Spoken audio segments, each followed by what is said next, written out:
tal amigos? ¿Cómo están? Bienvenidos a un programa más de la serie Ser Líder. En esta ocasión, pues nuevamente nos vestimos de gala. Tengo como invitado a David Buenfil Friedman y ahora les platicaré quién es David. David, bienvenido, muchas gracias. Un gusto estar con ustedes y buenas noches a todos. Bien, muchísimas gracias, mi querido David. Déjenme les platico un poco quién es David. David, a pesar de que tiene un look muy joven, aunque mira, yo tengo más caras que tú, pero bueno, será porque te llevo algunos años, pero bueno, tiene una amplísima experiencia en el ámbito organizacional. Déjenme les platico un poco quién es David.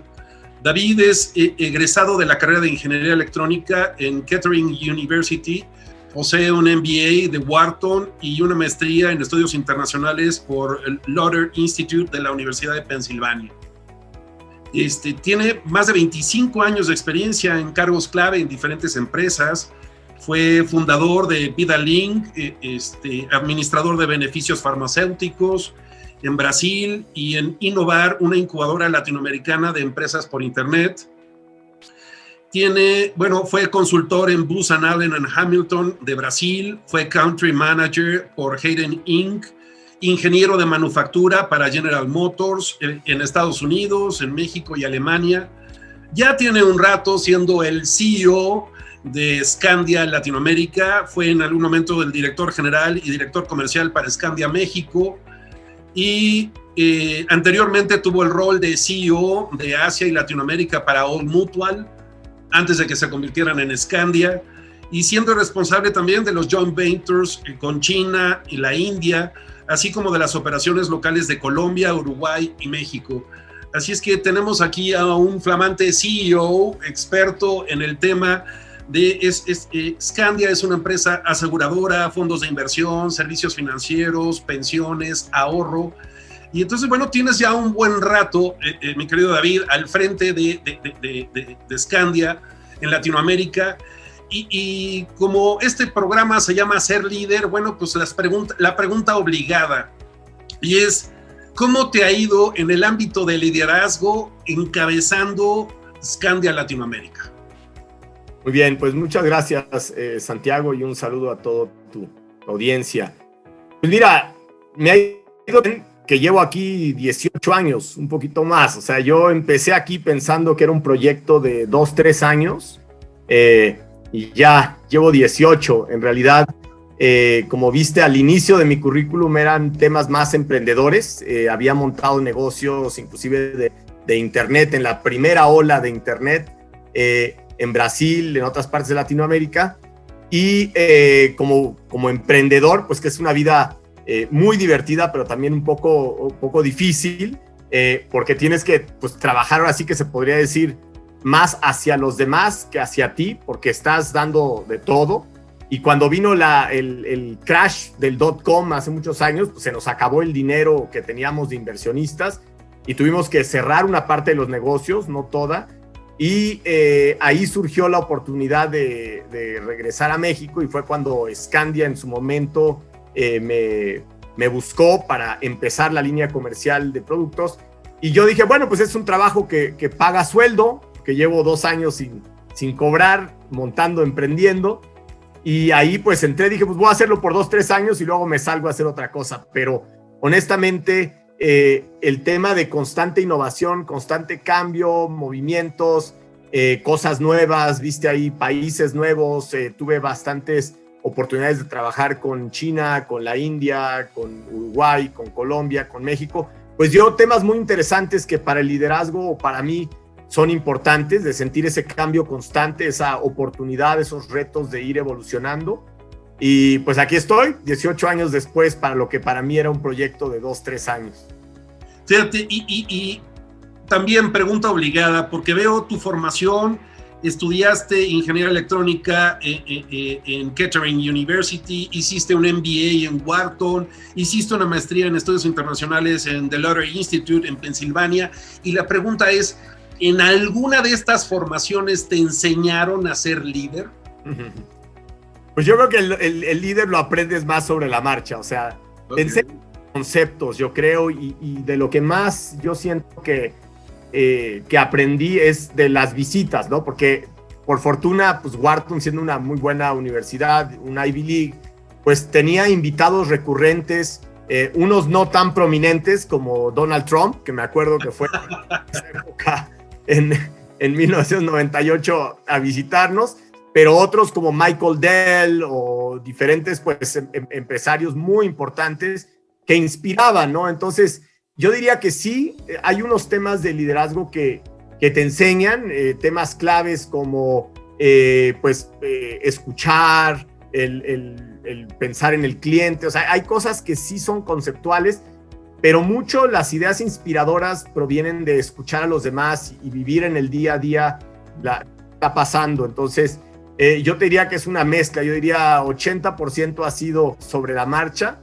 y 20% quizás ha sido el tema más académico, aunque hay una parte muy importante que es la de exploración personal y aprendizaje personal. Entonces yo creo que hay muchos libros, podcasts, TED Talks que sí generan digamos, ese ecosistema de aprendizaje que puede servir mucho para aquellos que están tratando de emprender este camino de liderazgo y de cómo manejar a gente y cómo tratar de inspirar a los demás, cómo ser transparente, cómo poder realmente ser directo, sin herir sentimientos, al mismo tiempo crear conflicto, que crear conflicto a veces es sano, o sea, es sano ese conflicto que genere oportunidad de diálogo, que no sea una mentalidad de borrego, de todo lo que dice alguien, seguirlo, querer que te critiquen. Creo que es importante recibir la retroalimentación. Entonces, yo creo que esa combinación, por lo menos a mí me ha resultado, e inclusive conociendo las diferencias culturales que existen entre los diferentes lugares donde tengo la oportunidad de liderar equipos, entre Brasil, entre Colombia,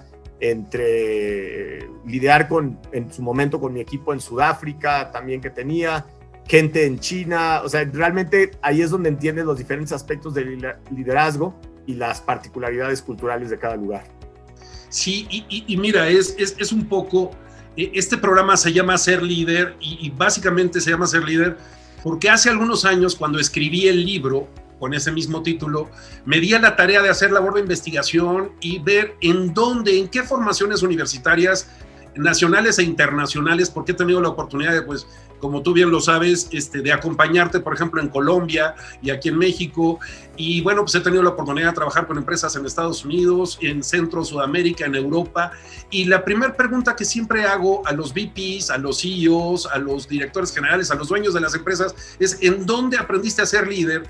Y porque es un reclamo. Tengo muchos años vinculado con universidades, también en todas partes del mundo, y es un reclamo justo que les hago. Les digo, oye, no llevé una sola materia de liderazgo. Sí, me invitaste a muchos webinars, a muchos seminarios, a muchos congresos, invitaste a muchísimos dueños de empresas, a gente que exitosa y que, bueno, pues por supuesto me sirvió escucharlos y algunos los modelé, algunos los igualé, algunos los copié, algunos decidí que por supuesto ese estilo no me gustaba, pero no llevé una sola materia o varias materias a lo largo de mi formación de pregrado, de grado y de posgrado, en donde me dijeras específicamente estas son las 30, las 40, las 50 habilidades que requieres desarrollar y que vamos a verificar si las tienes o no las tienes, y si no las tienes, que las aprendas, las desarrollas y las incorpores. Entonces este es un tema y por eso pues, surge ¿en dónde aprendí a ser líder? Y el 90% de las respuestas es sobre la marcha. Ahora, aquí tú tienes una grandísima ventaja, David, y es que tienes la escuela del emprendedor, que no todos los que han pasado por jefe de departamento, gerente, subdirector, luego vicepresidente, luego CEO, no muchos tienen el expertise de haber sido emprendedor y de lo que cuesta pues, ser tu propio jefe y de que nadie te dé cuerda o te cargue la pila, y que si no tomas tú la iniciativa y si no corres tú los riesgos y si no comunicas y si no escuchas y si no buscas inversionistas, pues tus proyectos no salen adelante. Sí, es un tema sin duda pues que cuesta trabajo, porque a veces no es tan fácil la vida de emprendedor, aunque es una vida de aprendizaje acelerado, yo diría. O sea, aprendes y en su momento yo pues tenía 30 años, ¿no? Cuando me lancé de emprendedor, entonces aprendes muy rápido, cometiendo errores, pero también aprendiendo de los errores. Hoy en día en Scandia, con alrededor de 1,000 empleados entre Colombia y México, tenemos más de 7,000 distribuidores. Se vuelve un tema de aprender de esos momentos para seguir teniendo esas relaciones interpersonales que sí se mantienen y que sí te permiten ir adelantando a pesar de vivir más en un ambiente corporativo, que es lo que hoy tenemos en Scandia. Pero hay una premisa que se conserva, creo que si uno le pone mucho foco a los clientes, que es lo que tratamos en Scandia, de estar muy orientados hacia el cliente, pensar en su bienestar, pensar en su futuro, que acompañe con el sueño que tenemos.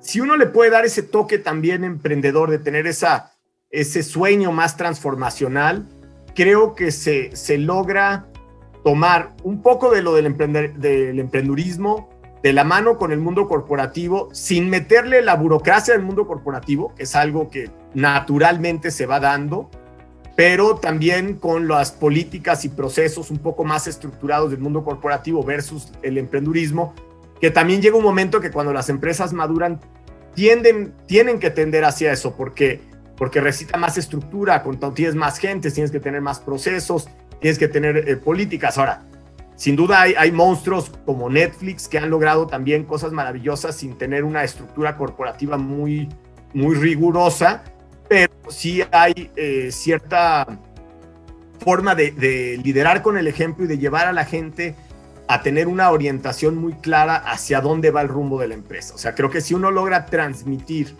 con claridad ese sueño por atrás de la empresa, logra llevar a la gente y que trabajen en equipo, gente que sea, yo diría, humilde, que pueda trabajar en equipo, gente que realmente sea inteligente emocionalmente. Creo que esos puntos son cruciales para lograr, pues ahora sí que una máquina que opere en forma positiva. Y por fortuna, pues sigo aquí porque creo que hemos hecho las cosas de una forma bien. Hemos, como tú dices, apoyado a muchos ejecutivos con coaching, con diferentes oportunidades de mejorarse a sí mismo, de tener retroalimentación, pero pues sí, yo diría que sí me ayudó mucho el tema de haber hecho el emprendurismo primero, pero también sobre la marcha dentro del mundo corporativo hay mucho que se puede aprender y hay muchas best practices que se van implementando hoy en el mundo corporativo. Sí, y mira, te estoy escuchando y estoy haciendo como mi checklist, ¿no? De, ok, está hablando de esto que está relacionado con tal habilidad y está hablando de esto que está relacionado con tal habilidad. Y el tema es que ojalá y tuviéramos pues este checklist o tuviéramos esta lista comparativa de decir, ok, de estas, mira, y te platico un poco porque lo trabajo todos los días. Ahora que me he metido mucho al proceso de mentoring para mentores, para formar mentores dentro de las organizaciones, me dicen, oye Santiago, pues queremos capacitar a los mentores, y les digo, sí, pero primero tenemos que verificar si tienen las habilidades. Ah, caramba, ¿cómo? Y le dije, sí, cimiento, por lo menos 40 habilidades psicosociales emocionales, porque técnicamente pueden ser extraordinarios, pero si no tienen desarrolladas las habilidades psicosociales emocionales, tenemos un severo problema. Pero esos son los cimientos. Ahora, luego sigue las 30 habilidades individuales de un líder, y luego cuando ya tengo gente que me reporta, entonces las 20 habilidades colectivas de un líder, las de un líder de líderes. Ahora, ya tengo las psicosociales y ya tengo las de liderazgo, ¿ya estoy listo? No.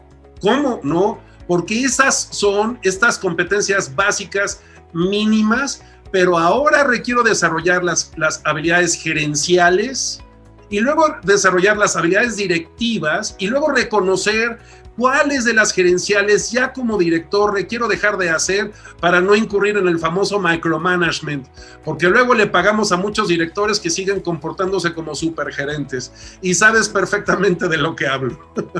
No, y es un reto. Fíjate que el tema de delegar hacia arriba es un tema bien difícil de resolver, porque uno quiere ayudar y tomar decisiones, y uno, podríamos decir, como encargado o con espíritu positivo, quiere tomar control, pero a veces hacemos un daño a los demás al no permitir que hagan sus propios errores, que aprendan de los errores, que tomen las decisiones y ser más coaches, ¿no? Ser más mentores, como tú dices, y menos calificadores o los que les dice si sí o no a lo que te dicen, porque entonces no prospera la organización en su totalidad. Entonces, en ese sentido, estoy totalmente de acuerdo contigo de que hay muchas habilidades. Yo la verdad no me he puesto a ver si son 30, 50 y dónde, creo que es más para gente como tú que son muy, muy estudiosos en el tema. Yo creo que lo tomo un poco más como un tema de aprendizaje innato que he visto, pero sin duda yo creo que sí se puede enseñar el liderazgo, se puede llevar hacia ser un mejor gerente, ser un mejor director, ser un mejor líder, ser inspirador, y también entender que, por lo menos desde mi punto de vista, un gran líder lo que tiene es energía en lo que hace bien, o sea, saber cuáles son sus fortalezas. Un buen líder logra identificar cuáles son sus fortalezas y le aplica la mayor parte de la energía a esas fortalezas, y donde sabe que hay debilidades busca complementarlas con otras personas. Y uno de los retos más grandes como líder es no contratar gente igualita a ti, porque entonces no complementas nada, ¿no? Bueno, mira, a pesar de que puede ser que tu trabajo esté en riesgo, porque a lo mejor el otro es mejor, o contratar siempre a alguien mejor, pero eso creo que es un tema crucial. Y esto que acabas de decir, mira, me ocurrió hace algunos años trabajando con un banco muy importante, y entrevistándome con el CEO, me decía, ¿cómo los ves? O sea, refiriéndose a su equipo. Y yo le dije, pues mira, tenemos un pequeño problema. Y me dice, ¿pero por qué problema? Y le digo, pues mira, tienes 12 reportes directos. Y lo que he visto, y perdón si pongo el dedo en la llaga, es que conforme más va creciendo la gente en esta organización, más se parecen a ti. Entonces, van al mismo sastre, la misma marca de corbatas, de cinturones y de zapatos, la misma marca de automóviles, parece ser que asistieron a las mismas escuelas, juegan golf en el mismo club. Entonces llega un momento en que conforme más van accediendo estos vicepresidentes o directores generales de los diferentes negocios a esta ¿cómo se llama? Consejo directivo, pues se convierten en minimis, porque entonces son copia, calca, idéntica al CEO, porque si son demasiado disruptivos, pues como que espanta, y entonces pues no son bienvenidos en el clan, ¿no? Total, la diversidad es clave, desde mi punto de vista es un tema esencial, y por eso decía también al inicio, crear conflicto no es malo, o sea, no forzar un conflicto de forma negativa, sino de crear ese espacio para decir, oye, yo no estoy de acuerdo con lo que tú dices, y tener todo el debate. Eso sí, al final, al cierre, uno tiene que llegar a decir, vamos a trabajarle. A lo mejor no estoy 100% de acuerdo, pero ya me subí al barco y vamos a darle las ganas a que esto salga. Si sale algo mal en el camino, pues corregimos. Lo que no puedes tener es unos pensando una cosa, esperando a que se equivoque otra persona. Boicotear en el camino, ¿no? Para demostrar que tengo la razón. No, o sea, soy lo suficientemente ético y profesional, aún no estando de acuerdo, me alineo, por supuesto. Exactamente. Y creo que el tema de, bueno, no sé, a lo mejor no es la mejor palabra humildad, pero el tema, vemos de voy a llamarlo, a veces para crear confianza, para crear mucha confianza, se tiene que también tener un sentido de vulnerabilidad, es decir, aceptar tus errores, ¿no? Aceptar que no sabes todo y que necesitas apoyo de los demás, y cuando seguramente a alguien vas a herir en el camino, pues poder pedir perdón, avanzar, o sea, es tema de relaciones humanas, honestamente. Y esto que acabas de decir de la vulnerabilidad, que me parece fundamental y que es una habilidad importantísima en el ámbito del liderazgo, y no confundir vulnerabilidad con debilidad, porque mucha gente dice, no, es que no puedo mostrarme vulnerable. No, a ver, perdóname, muéstrate lo más vulnerable que sea, pero nada más no ligues la vulnerabilidad con la debilidad, porque no tiene nada que ver. De acuerdo. Sí. Y porque también entender justo en que como líder me pongo al servicio de los demás. O sea, esta frase que me encanta que es, la persona que no vive para servir no sirve para vivir. Entonces es ponerte al servicio genuina y auténticamente del otro y no como una obligación, sino asumir esa responsabilidad como líder. Y porque también un poco, David, es el entender que ser gerente, que ser director, que ser CEO, que ser el dueño de la empresa, eso no es sinónimo de ser líder. De hecho, hace un par de años el CEO de Great Place to Work publicó en su libro que más del 90% de los gerentes y directores que él conoce son pésimos líderes. Entonces, ¿quién dijo que ser gerente o director es sinónimo de ser líder, no? Total. Hay una analogía que se usa bastante, que creo que es buena practicarla, y le llaman el del espejo y la ventana. Es decir, cuando las cosas están muy bien, hay que ir hacia la ventana y agradecer y mostrarle a los demás mostrar hacia el mundo lo bien que lo hacen los demás. Y cuando las cosas no salen tan bien, hay que usar el espejo y volver y decir, mira, aquí yo fallé, pero vamos a hacerlo mejor. Pero siempre tratar de dar ese aspecto del equipo, de seguir mostrando que se trabaje en conjunto, porque al final, pues una empresa es un conjunto de personas, pero personas buenas, ¿no? Porque también puede haber personas malas, personas buenas que logren entregar resultados, que tengan una meta en conjunto, que tengan claridad en la estrategia, que es muy importante, y que logren ejecutar. Y yo creo que muchos me decían, pues, el propósito de una estrategia es, pues, traerse un cliente y mantener un cliente. O sea, al final de cuentas es lo que quieres hacer. Y si lo haces bien, pues las empresas continúan y perduran y van progresando. Y muchas veces hay empresas muy buenas que han fallado por un tema disfuncional en los equipos. Eso es algo que hay que tratar de evitar. Y que es terrible, porque mira, es también algo que comparto. Trabajando ahora con un grupo de CEOs, me pidieron que les diera algunas charlas, algunas cosas, y bueno, pues para variar, ya sabes, por mi propia deformación como coach, pues normalmente hago preguntas incómodas, y una de las cosas que les dije a muchos de ellos es, a ver, ¿tú crees que porque eres exitoso económicamente, entonces eres un gran empresario?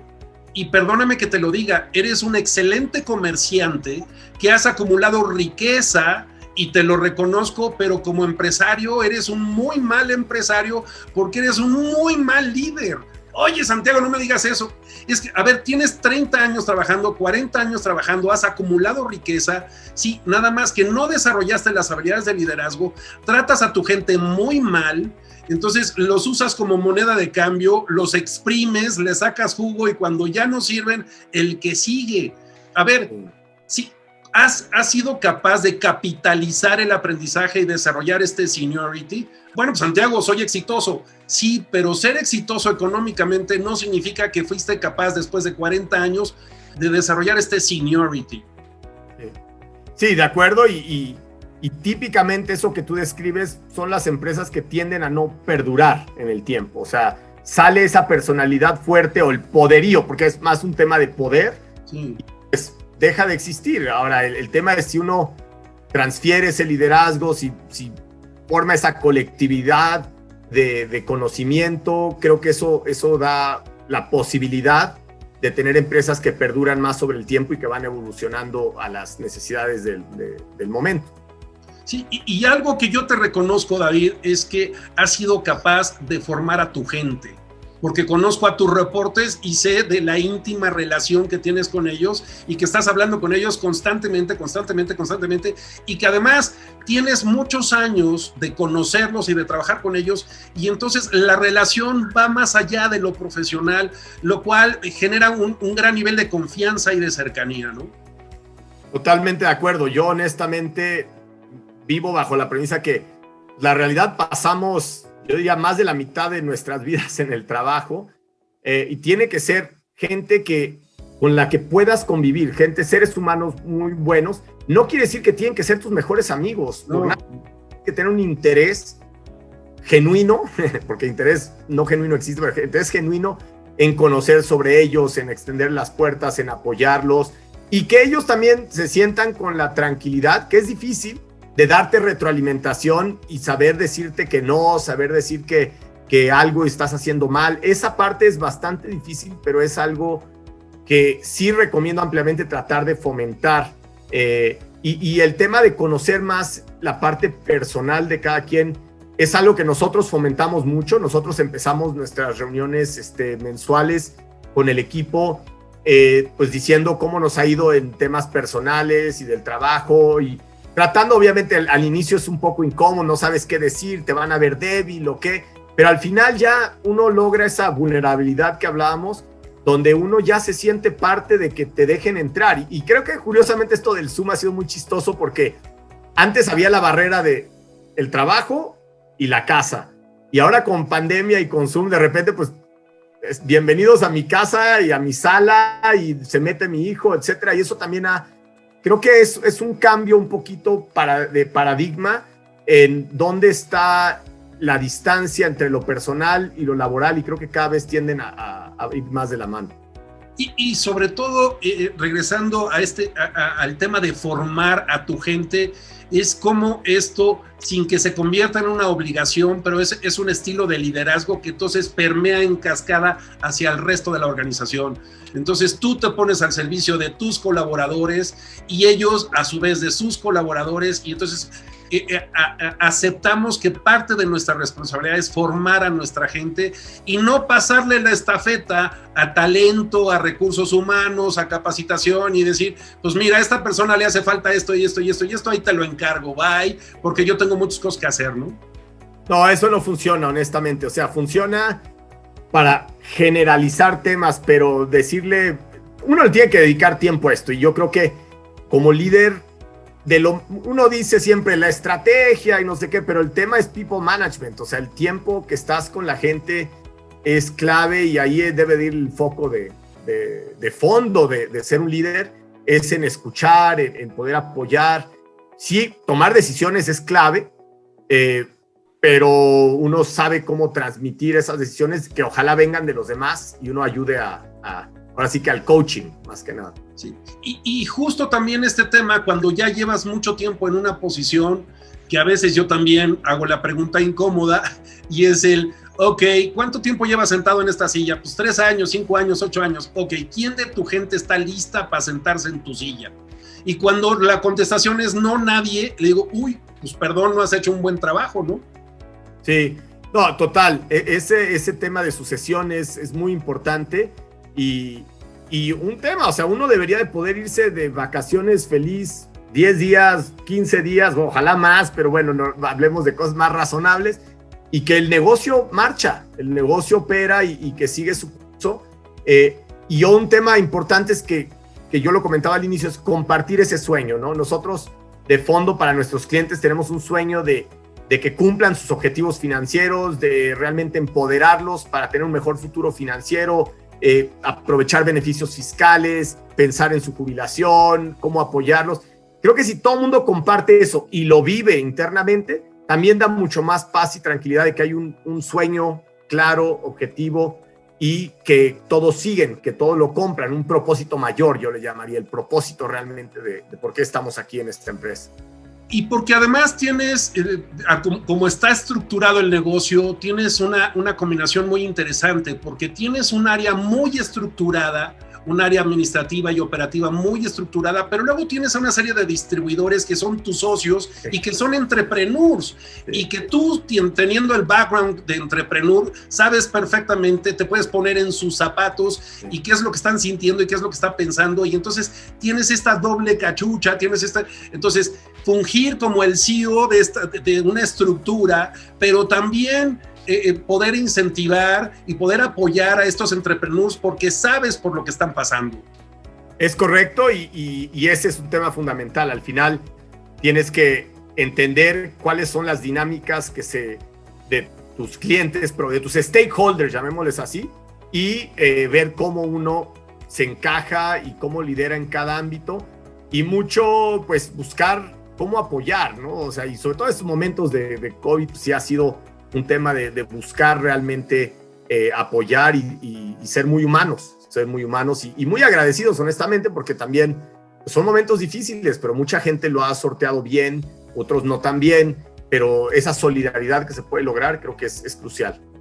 Bien, pues muchísimas gracias por esta media hora de tu tiempo y de compartirnos tus experiencias, tu amplia trayectoria y el cómo encabezando el CEO Scandia en Latinoamérica, ¿cuál ha sido el trabajo de David Buenfil Friedman como líder de líderes, ¿no? Porque son muchas personas que trabajan contigo y cómo aceptando esta responsabilidad y desde esta humildad que me decías, que es finalmente el ponerse al servicio de los demás, cómo esto puede permear hacia el resto de la organización. Entonces, David, muchísimas gracias por tus aportaciones, enriquecen muchísimo el tema. No, gracias y qué bueno poder contribuir, aunque sea con un granito, al aprendizaje de los demás y sin duda ponernos a su disposición, tanto en Scandia como yo personalmente, pues para eso estamos y seguir apoyando y desearles todo lo mejor en este journey de conocimiento, este trayecto de conocimiento para el liderazgo. Pues muy bien, muchísimas gracias, mi querido David.